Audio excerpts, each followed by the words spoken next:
The rules were that I could not leave the confines of my apartment unless I had prior approval, authorization from parole agent. And then the time out would be limited.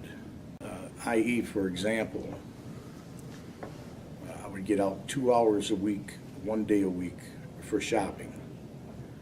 And I could shop only at those stores that my parole agent pre-approved, like Myers, Walmart, or Walgreens.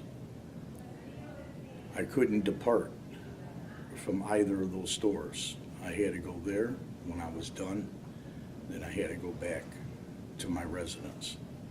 There was a time when I had chest pains, and it was on a weekend, I believe. The parole office was closed, and I just left.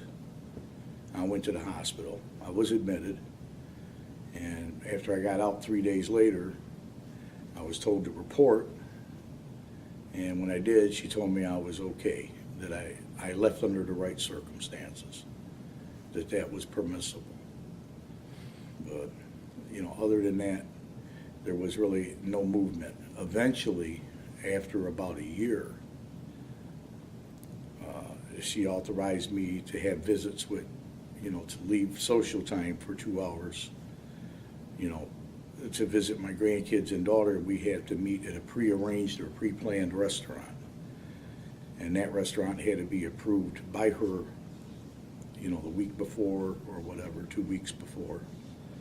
And then I could go there to the restaurant and meet with my daughter and grandkids, because the place that I was required to live, for lack of a better word, couldn't find other housing in the community I was in.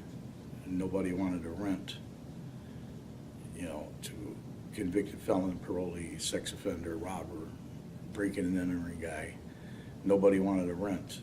So they had a MPRI apartment building for pre-release inmates to reside at. And I wound up just, living there. But part of the conditions of that apartment building established by the parole board was that no minors, anybody under 18, could not be at the apartment building. And you couldn't have visitors if they had any type of conviction. Even a misdemeanor could disqualify them unless they were immediate family members. Be the only ones authorized to come to your home or to come to my home to visit. And you couldn't talk, I couldn't talk to my neighbors because they're all either convicted felons or on a GPS monitoring system like myself at that time.